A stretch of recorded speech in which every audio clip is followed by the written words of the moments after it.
This episode of Pipeline Things, we go back to an esteemed guest who I think might be famous for their one-liners. You got to listen to the whole thing. Some of my favorite ones, buying research is stupid.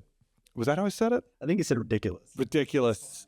Some other really good ones, always put the pipeline first. Yeah. Or I like this one. He said, you can't put pipelines in jail. Attorneys put people in jail. Boom. It is a great episode. I think you're really going to enjoy it as we dive into a guest and talk about the Pipeline Defect Assessment Manual. Thanks for joining us on Pipeline Things.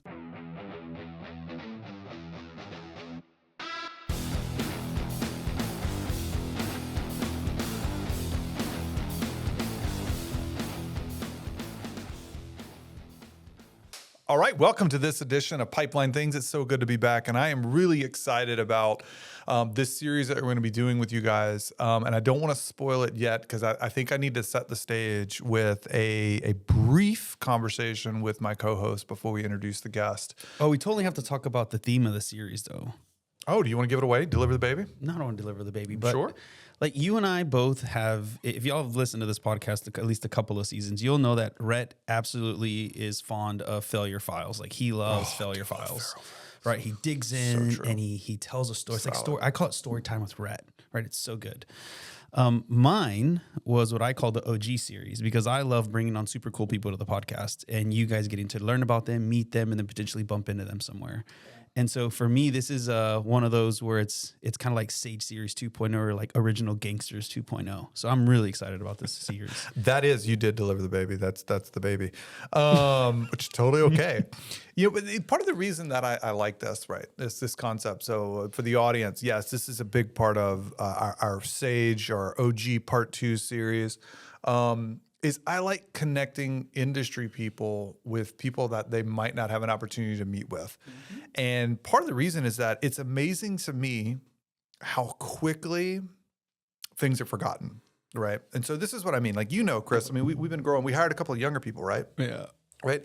We were on the call the other day. I was actually spending time with one of them. And one of them, I told him my wife is going to Waco, right? Now, Miss Producer, when I say Waco, what's the first thing that comes to mind to you? This is a test.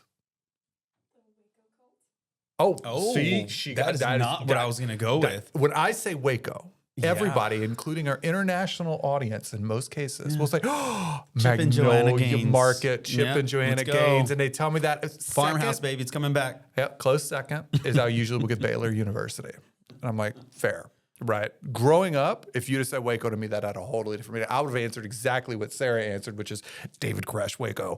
Right. And it's funny. So I was talking to one of the younger guys and I was like, well, yeah, you know what happened in Waco? And he's like, you mean like the Magnolia Market? And I was like, wait, what? Do you not know the history? And I started probing. I was like, what else do you not know? I was like, Oklahoma City. And he's like, I think I remember something happened there. I'm like, Harden, Kevin Durant, and Westbrook were all on the same team. No one will remember that. That was like 10 years ago. I was like, what about Ruby Ridge? I started asking all this stuff, and there was like, and finally I was like, please, God, tell me. I know you were born after 9/11, but you did cover 9/11 in school, right? And he's like, yes, I did cover 9/11. But it's amazing to me, like you can have these events that are significant, these stories that are significant. If they're not told, they get lost. And I was like, when we talk to these people that we're bringing on to Pipeline Things, I think what I think about is that ability to tell the story, to keep that story, because we have those stories in the pipeline industry. Do you realize that we are now beginning to fill that role where when we started, we would go to people for stories, and now we're the storytellers? But do you feel like, I don't feel like our stories are as good. Like, mine aren't as good yet. That's for darn sure. Yeah. So I think it depends. Maybe we don't storytell enough. Maybe that's it. We'll see. I don't know. Well, but anyway, Miss Producer, congratulations on being aware of what I would, Waco probably is not happy about it, but what I would still associate as the most important part of Waco. So without further ado, I think that brings us in. I want to introduce our guest today. So Sarah's screen's on. I want to welcome Mr. Phil Hopkins. For those of you who have not had a chance to meet Phil, if you get a chance to hear Phil speak somewhere, you should take the opportunity. Yes, register, get on a plane. Yes. Go hang out with Phil. And buy him a drink or two. For sure. Clever, filled with wit. The first presentation that I saw him do, He talked about black swans and you never ever consider the integrity threat. And then he closed his presentation with this picture of a sloth turning the wheel of a valve. And I was like, it was so fabulous, like just all put together. And it left a mark on me for sure. So the chance to circle again, and I must say, Phil, before I let you speak, to our audience out there, several of you have asked me to bring on Phil, and I always tell you to give us feedback. Sometimes it takes 6 months to a year before I can actually, you might see the results, but Phil is definitely one of the results of that feedback that we got. So welcome, Phil. How are you today? I'm feeling very well, and I'm looking forward to the afternoon.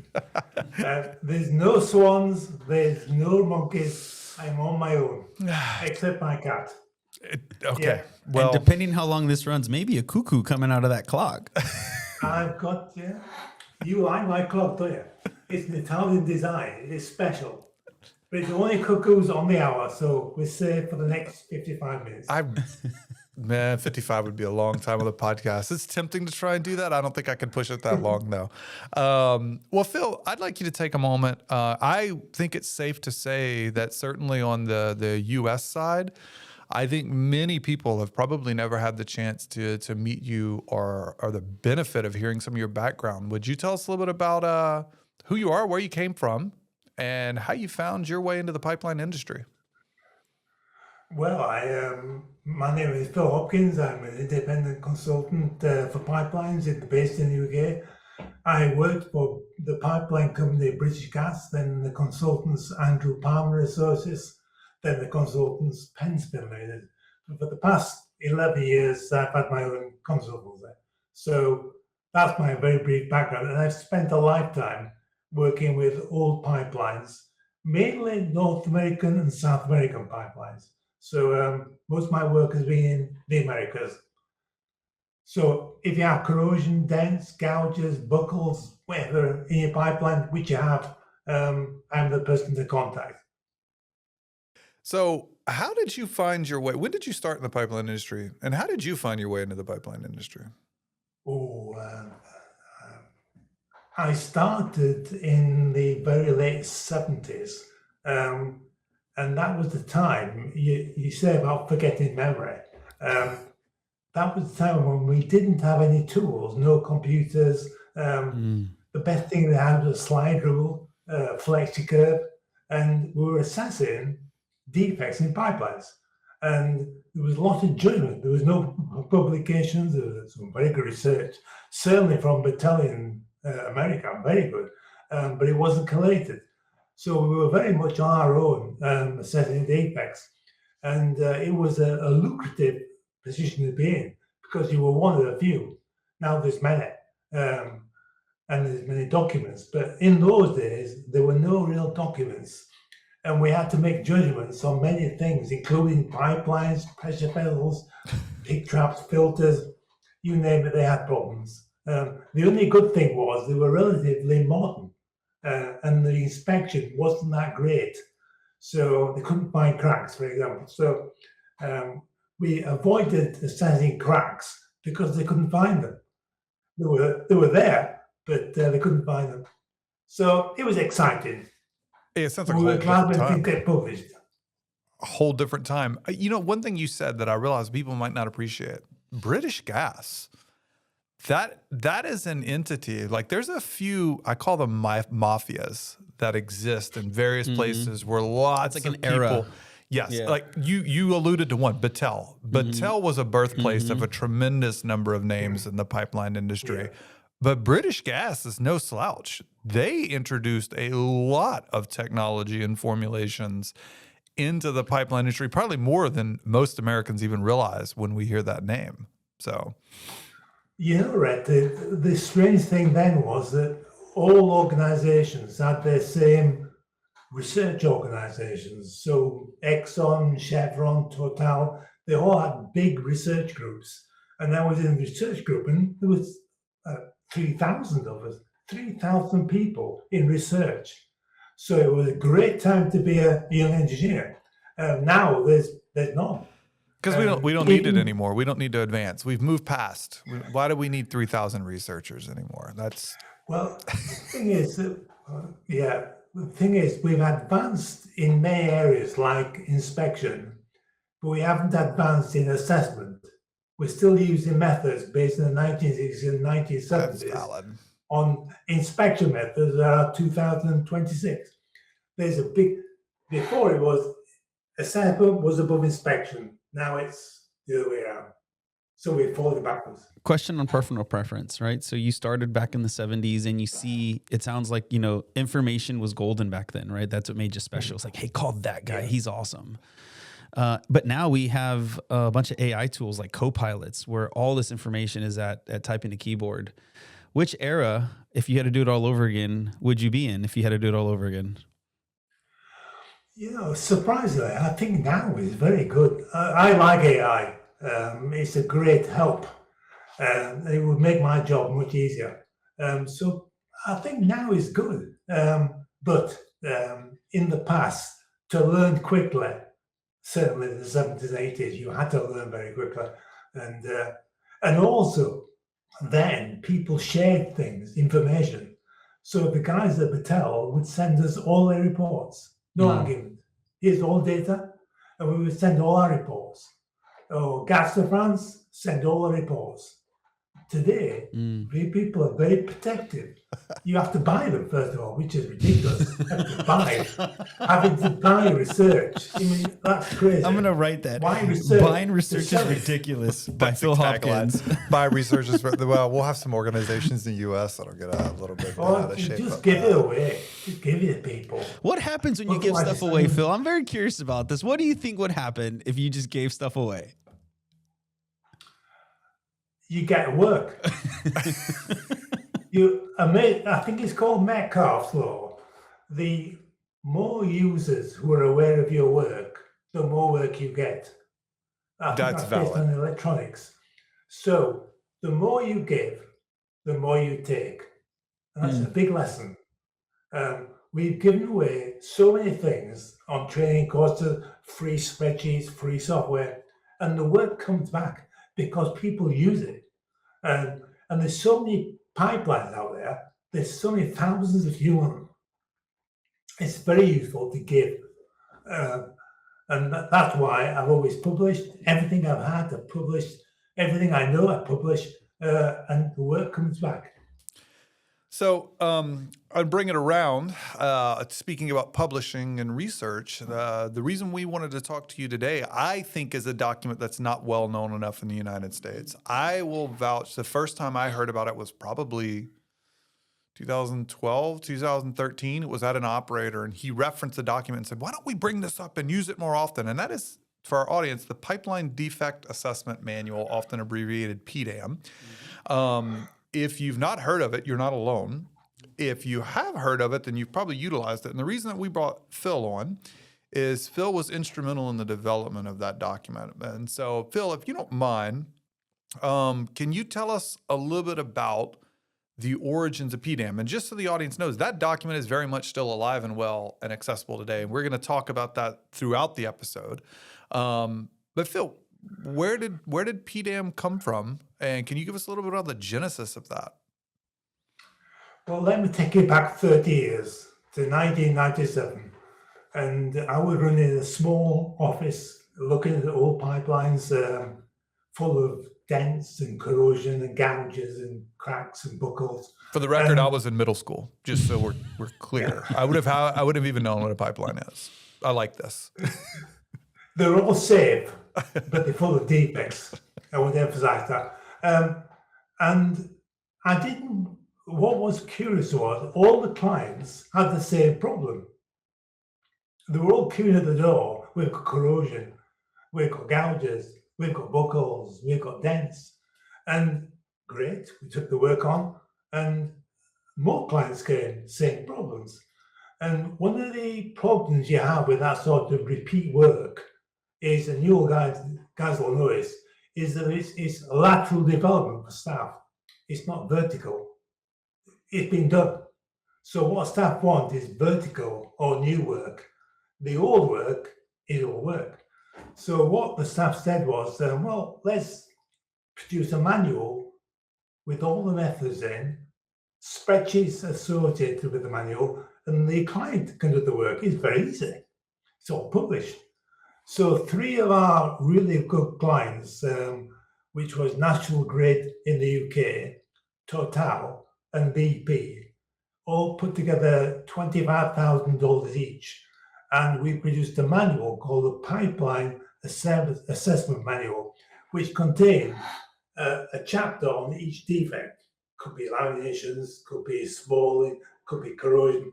And all you did was open the chapter, and that gave you the equations, the methods to assess a defect. It was backed up by a thorough review, and it was backed up by a spreadsheet that could be used to the calculation. It was backed up by a database of any full-scale tests that was proven in that equation. And they loved it. They thought it was great. And they said, Wait, we know now they being that's the method used. they big three. being BP, the 3. Total, and Okay. I National didn't know if it Grid. was the younger engineers or it was because I want to get to this in a moment because it's just to recap. It's the 3 clients that were the original, like participated in the development, but it was driven to some extent by your younger engineers who were like, we've already done this. Let's formulate it, if you will, proceduralize it and put it all together. Yeah, we've got various rules for consultancy. I'm sure you guys have. One of the rules is we get interesting work for clever people. Yeah. That's the first thing. And we've got some very clever people, and repeat work is not interesting. It's quite boring. So when we came back and said, oh, another corrosion assessment, they dived under their desks. But if we came with something different, they jumped on the desk. And the second rule we had was we put the pipeline first, the client second, and the consultant third. So we felt we were being unfair to the client by just taking money off them. It was too easy. And then all those organizations had their own research organization. So they were interested as well. So the manual we produced, which is now, to call it a manual is quite unfortunate. I think it's about 450 pages long. Yeah, it's big. The manual was very, very popular in those companies, and it was set in their procedures and methods. The question was, have you used PDAM to assess corrosion? So the likes of BP could go to a consultant and say, you will use this document to assess my corrosion. You use this document to assess my lamination. So in effect, it was a standard. It was a consensus document. So it was so popular that people started asking, can we have it? Well, it wasn't ours. It was a joint industry project then. And I think it was in the space of a couple of years, 16 companies, South America, Europe, America, joined. And they paid $25,000, and we produced a huge document called the Pipeline Defects Assessment Manual, PDAM. And that was first produced, I think, in 2003. And it had many chapters on corrosion, cracks, and anything. And loads of spreadsheets, loads of scientific reviews. And all those companies included it in their procedures. Now, one of your question was, why wasn't it used in America? Well, first of all, it was the JIP. It was financial. The second thing was, I don't think it was fully appreciated that if ExxonMobil join in Europe, their international membership, they can use it anywhere. Yeah. But instead, they used it in Europe. So Shell were used in Europe, Total, ExxonMobil, BP, but not much in America. And then, about that time, documents in America started to be produced that answered the question. But PDAM was the first manual that had all the information in. So I'm They were curious. very impressive. So just to recap some of what you said and revisit it. You said originally the notion was your engineers were like, this is bored. They can do it themselves. And so you developed the set of procedures and the tools. How successful were you at were the clients at adopting it and using them themselves? Or did they tend to use it more like a procedure, which you described it also as going to a client and saying, hey, client X, follow this procedure, do the work for me? It's the latter, Rhett. They were confident with the review, and they were confident with the manual, and confident with the spreadsheets, so they were happy. But remember, then they still had their own research organizations. They had some very clever people doing the work anyway. But what they wouldn't do is our work. They immediately came back to our door and said, "You use it. We like it." And the office grew and grew and grew. So what we tried to achieve, we failed. The more we gave them, the more they came to us. So you stopped hiring clever people is what you said, because the first rule was to get interesting work for clever people. Yeah, we used it two ways. That's a good question. Would you stop hiring clever We people? always recruited clever people. But what we said was early starters, early career people, is very good Yeah, for lateral development. for And sure. later people, the clever people, it was more vertical. So they went from indirect creative problem solving to logical step-by-step thinking. And that really challenged the staff, and we had a very low turnover because of that. So it was a good tactical move and very lucrative. It's really interesting. My CEO at the time, my boss, said to me, "Phil, let me explain this. You're giving away all our equations in spreadsheet form, and you're giving training courses on how to do our work." I said, "Yes. What's wrong with that?" He said, "It'll kill us." All the time, we grew and grew and grew. So it goes against, we may not agree with what we did, but the evidence is there. It grew and grew. There's a problem with this episode now, which is it's exposing the secrets of consultants. Yeah. So Now everybody's gonna go do it, Yeah, what now you're saying.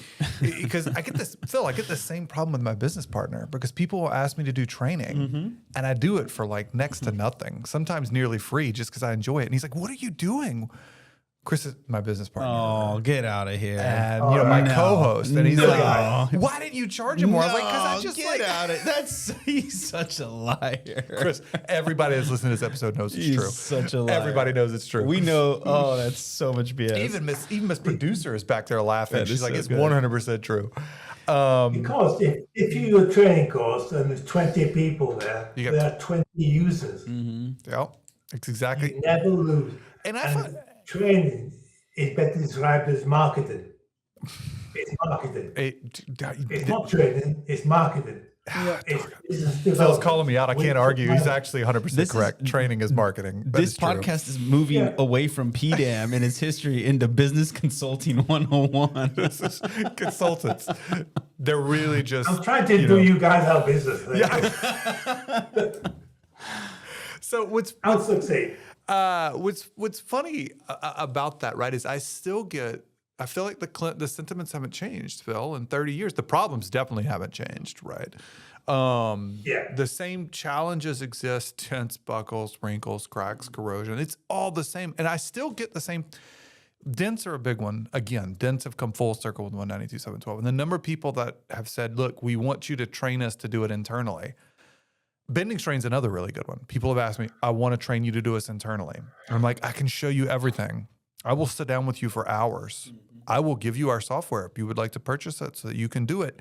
And I said, the problem is you won't want to invest the resources to sit and do bending strain on your own for hours on end.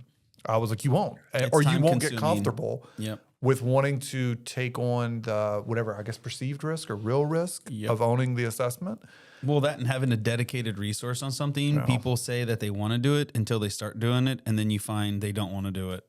It's true. Yeah. Yeah. Yeah. Because it's the the monotony of what client- you said, right? I mean, a lot of Clients are pushed. There's fewer and fewer workers in the clients, so I appreciate that. But it's always best for the client to do the work. I agree. I know you're consultants, and I will. Oh, it's okay. They've got all the information, Yeah. and they've got all the responsibility.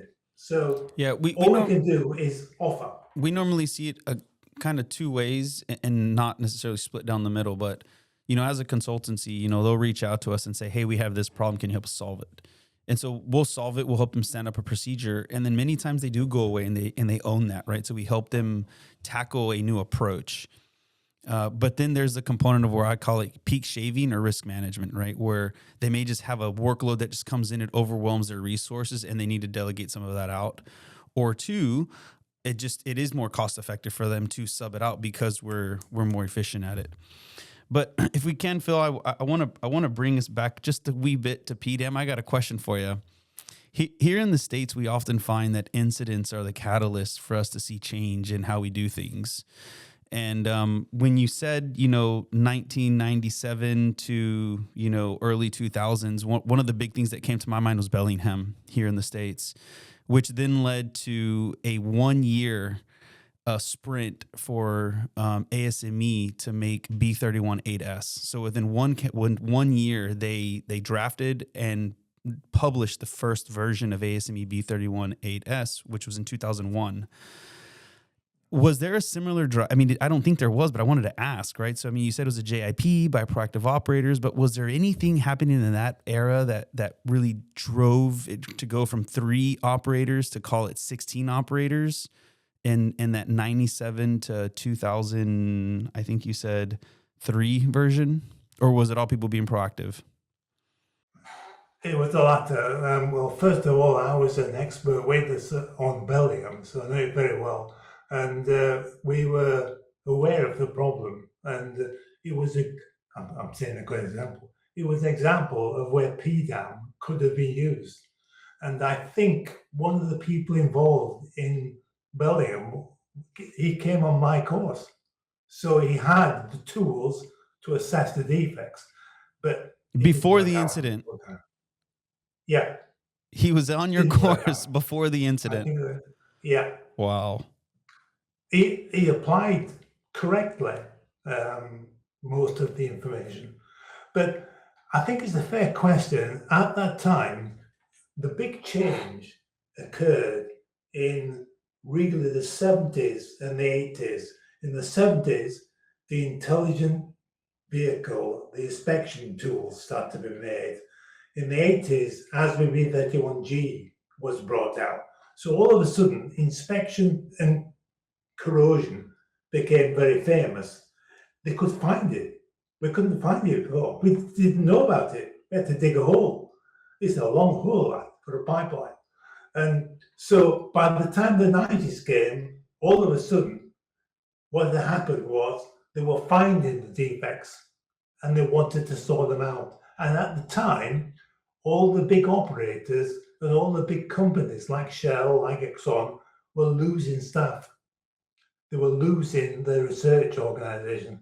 So more and more work was coming out of these big companies and coming to the consultants, and it still does. So there was a change. There was a change in the market, and consultants became very powerful then. And to have a document that told consultants what to do throughout the company was a very useful thing to have. The reason it didn't take on in America was because things were changing. Documents were being made, good documents. We'd already got very good documents in Europe. We had BS 7910, which was a crack assessment document.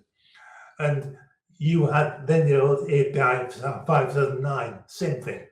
But we had it. So in terms of defect assessment, we were very well set up to do the work. And also our friends at Patel and Southwest Research, they published everything. We had all the information. It was brilliant. And they came across and visited. They brought loads of manuals and research reports. Said, here you are, Phil, a few more reports. Well, that was great. It's like $2 million of research we'll bring across. So very. So wait, on that note, different market then. Yep. Phil, I got to take a break real quick. Audience, when we come back, we're going to pick up the conversation around maybe why we don't see PDAM as much in the U.S. and also talk a little about the structure of the document, what's actually in there. And today, if you wanted to get access to it, how would you go about it? So hang on. We'll be right back on Pipeline Things.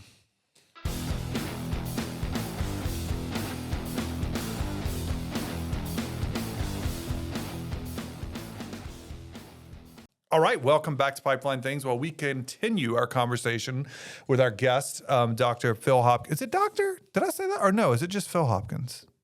It's Doctor or whatever you want to call it. Oh, Phil. okay. With Dr. Phil Hopkins and our discussion on the Pipeline Defect Assessment Manual. So just going back, right before the break, Chris asked a question that I still think is interesting today. And that is, I get the sense that PDAM is, look, from my time working at Rosen and working with the lovely folks at Newcastle, there was a lot of familiarity within Penn's Pen and the remnants for sure of the Pipeline Defect Assessment Manual. But across the pond, there does not feel like there's the same level of awareness. And even so much, I asked Chris, I wish I had it at my fingertips.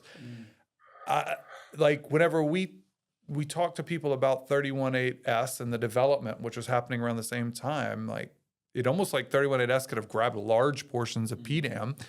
It didn't. Why do you think that's the case, Phil? Like why do you feel like we have this we reinvented the wheel in the United States? Well, I think it's different in the States. I've worked in the States for many years. It's the regulatory framework. In Europe, we're very much goal setting. Build a safe pipeline and do not let it fail. That's the regulation. Whereas in America, it's very prescriptive. You shall, you shall, you shall, you shall. And the regulations often quote standards. For example, ASME or API standards. Yeah. Once you quote a standard, you've got to use it. There's no choice.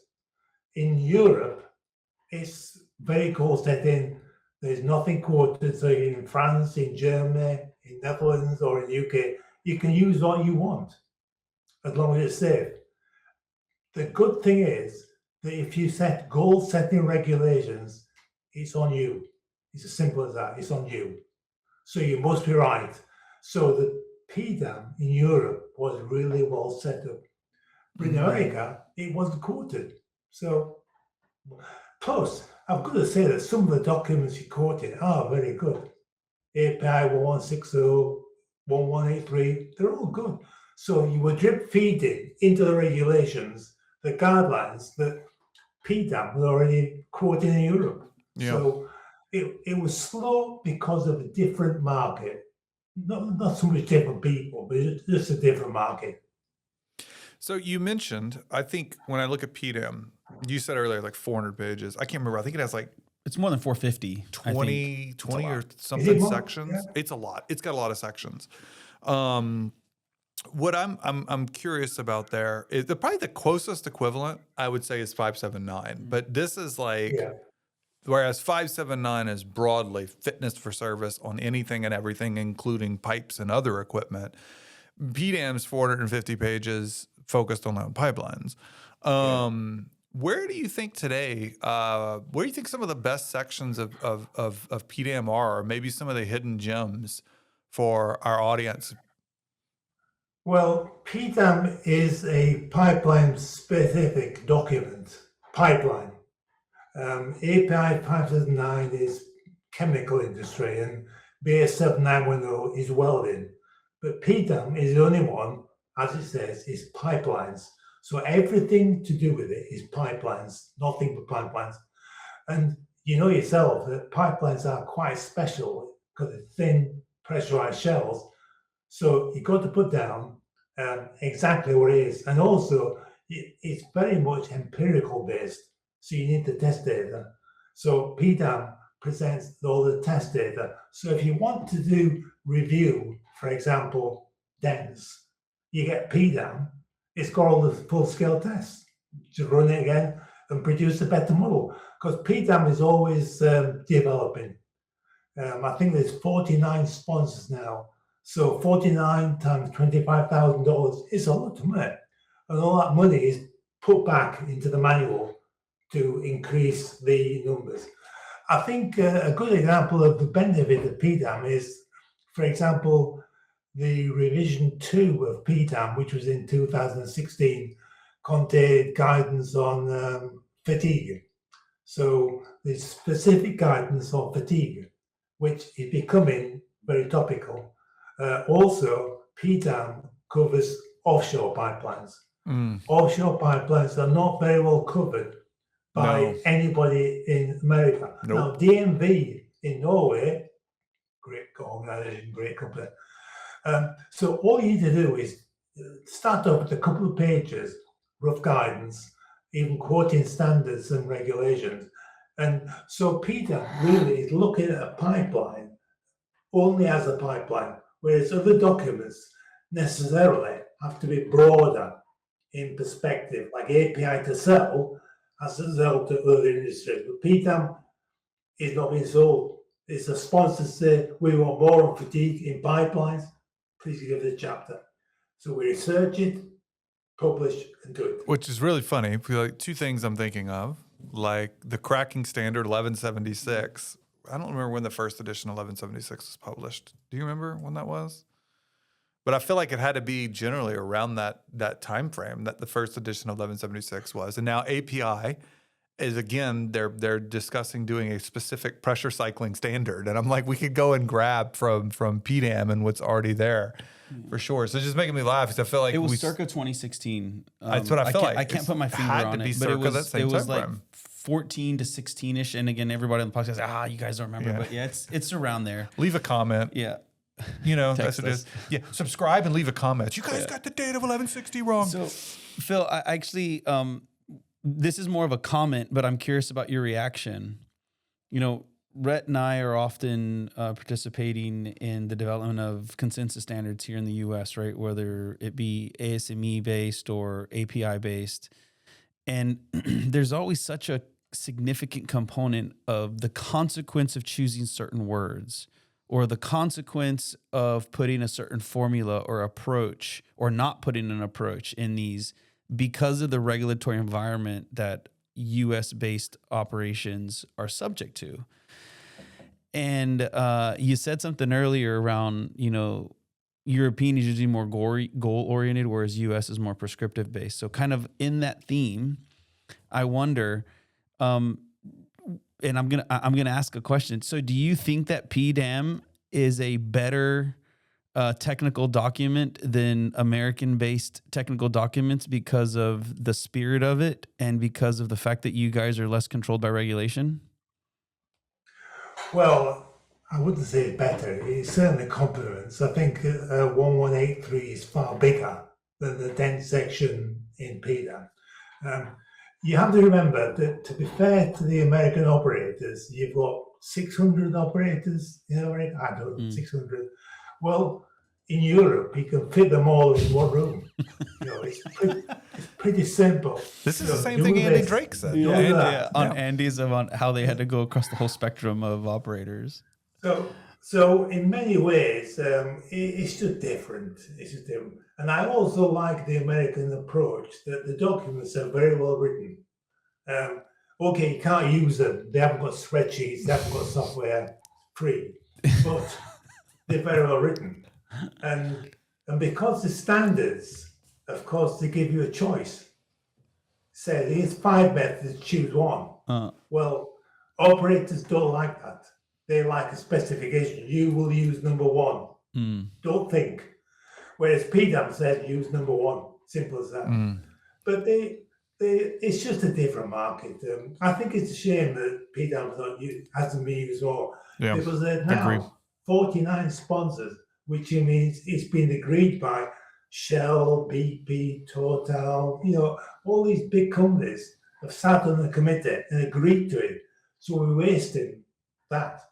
I would like long term. I would like to see it free and handed out. But would you consider PDAM peer reviewed? Yeah. All right, Phil, I'm going to go non-PDAM as we wrap up. I created a time machine, and you have the option to go back to late 1970s Phil Hopkins in the industry, maybe early 80s Phil Hopkins. What advice do you give the early version of your pipeline self?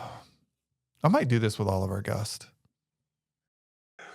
Well, a couple of things. First of all, I'd always say never stop learning, whether you're 21 or 81 or 91. Never stop learning.